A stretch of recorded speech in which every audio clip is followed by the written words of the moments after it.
Hey everybody, welcome to this replay of GeneralPaulus and an Object 268.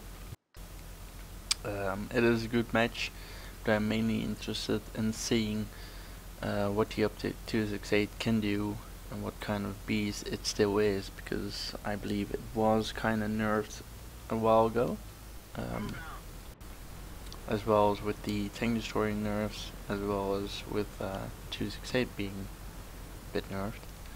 But I don't have it myself, and I've played the tank destroyers quite a bit, especially the Russian line in the close beta. Played like 700 battles on the Object 704, but back then there were no tier 10 tank destroyers or mediums or RTs for that matter.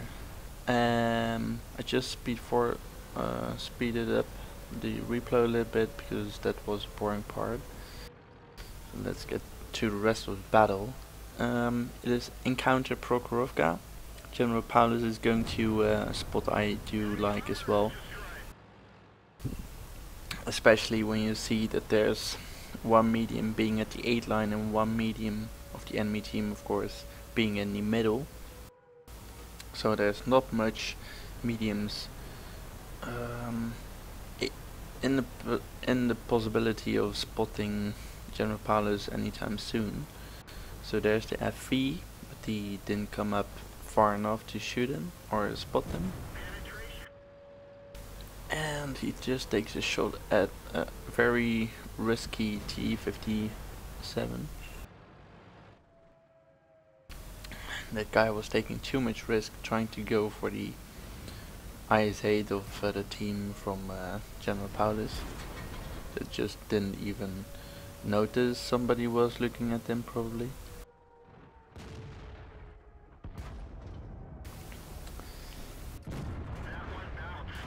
So the enemy team is really going for the cap right now. They have a Panda 2 inside. They have a King Tiger close by.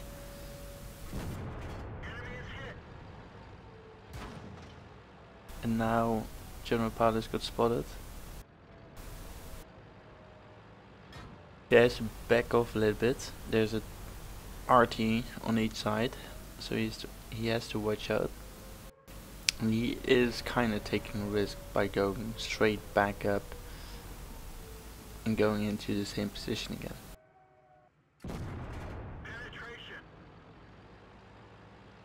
But apparently in this case it doesn't really matter much because there hasn't been any RT shell landing on GeneralPaulus so far.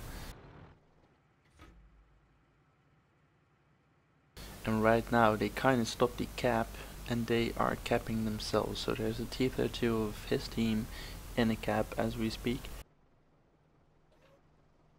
Now there has been some spots on the 1-2 line as well.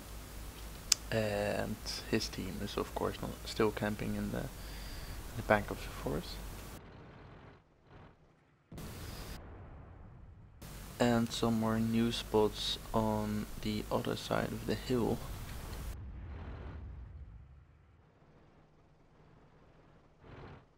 And as it's going pretty close up right now, best thing to do is stay here first, not being too risky, not being too aggressive. Thing is, every time I'm trying to do something more aggressive with my tank destroyers, I end up getting in a shitty position. Or having no one really support me, really waiting for any support. Well, I'm waiting for it, but I'm not really hoping I will get it, because you will never get it in public, that is. But in this case they can move forward because the medium and heavy are also moving forward. So here's a risky move. Going for the T-32 is hardly hittable. Getting spotted and getting critical hit by the Type 61 in the middle. It has absolutely zero tanks trying to shoot at it. So right now he made a mistake himself and he's paying for it. So together with the I-7 and T-62, it's time for GeneralPaulus to clear the hill, clear the zero line, because everyone except Vardy has been spotted.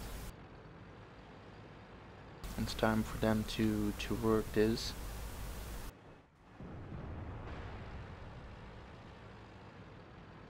So good call here for going for the patch at first. Could have done so much faster. I'm not sure why he's not aiming faster at the patchet, but he can just take his time trying to support his T-62A buddy who just went too much YOLO. Of course it opened up some possibilities for GeneralPaulus and his team, but going the slow way like the I-7 is doing, and GeneralPaulus himself is the better option.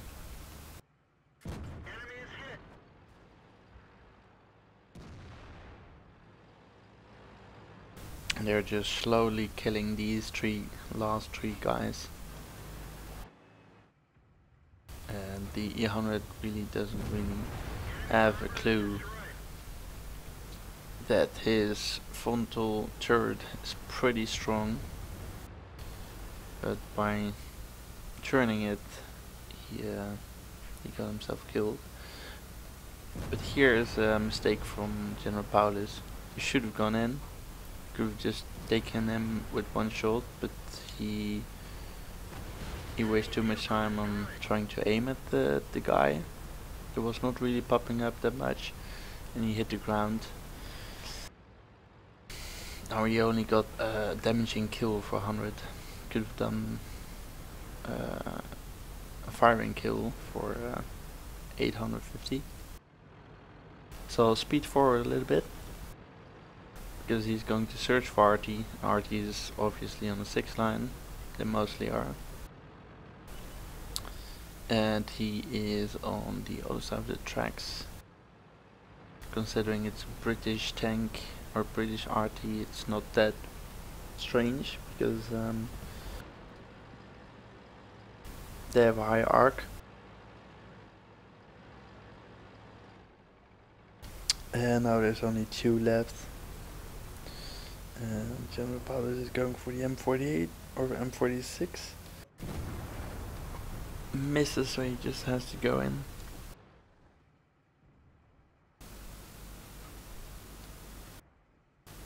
And he cannot get a shot at him, so he just has to go in, just like I said. I'll just speed forward a little bit again. The Ekpansiano has been taken care of, and just in before the last shot of the end of the other team member, he takes the kill.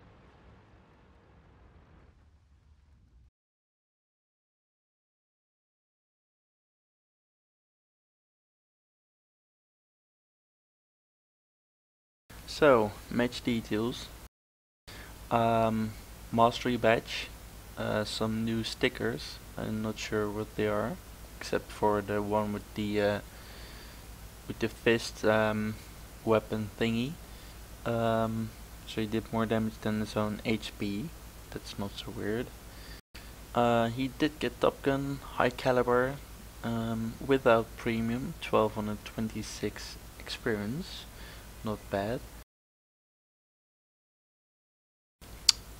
He did make 6k damage, 7 kills, and did by far the most. The I-7 who was with him also really did a good job, and he is lucky to have the I-4 in the middle who did 3rd best damaging of his team. And there's also a couple of others that didn't really contribute much.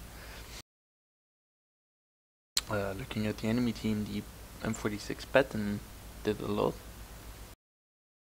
and not sure where he was. I think he was somewhere in the forest, spotting for the Expansi 100 maybe and shooting.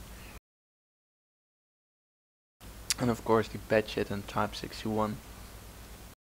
So yeah, it's a combination of factors, having a good game versus a team that wasn't really performing on par. You fired 16 times. As you can see, the reload time was something like 13 point something seconds. It's really good for a tier 10 tank destroyer in my opinion, because if you compare it to the T110E4 I have, that's somewhere around 16 seconds, 3 seconds lower. It's quite a lot. Obviously I do get 180 degrees turret for it, but I do the same amount of average damage, just 3 seconds slower reload speed, and it's quite a lot. Also, I get the feeling, I'm not sure stats wise, if the aim time of the 268 is a bit slower, or faster I mean. But also the gun traverse is smaller. That is kind of obvious if you don't have a turret. Anyways, 6k damage, 1000 damage upon spotting. He made 7 kills, 10 damage tanks in total. Just a little bit defense points, 3. Still, really nice job there on the hill. It's not so spectacular sniping from that position, but well, this game showed what the 268 can do, and that you not always should play aggressive with like tank destroyers, because waiting and attacking at the right periods or time frames of a match, that is really contributing to the final outcome of the match. If we had gone in earlier and the FV and T57 had been as aggressive as they had been, they could have just hit GeneralPaulus quite a lot of times without dying, because he did a good job keeping those tanks from going up the hill by, for example, shooting T57 coming up, that was taking too much risk. And also another point that I liked about the 268 is the mobility, because it was quite fast. Acceleration was pretty good, and yeah, it seems like a pretty versatile tank destroyer tier 10. So yeah, really nice game, and a really nice tier 10 tank destroyer if you ask me. If you did enjoy this video, please subscribe to my channel, and I have lots and lots of more videos that you can watch. And if you ever have a really nice video of yourself, don't hesitate to send it to me. You can find my direct messages on the official forum and also on YouTube, etc. And you can always ask in a direct message for my email address. So if you have one, really think it's really good, don't hesitate to send it to me, and I'll take a look at it.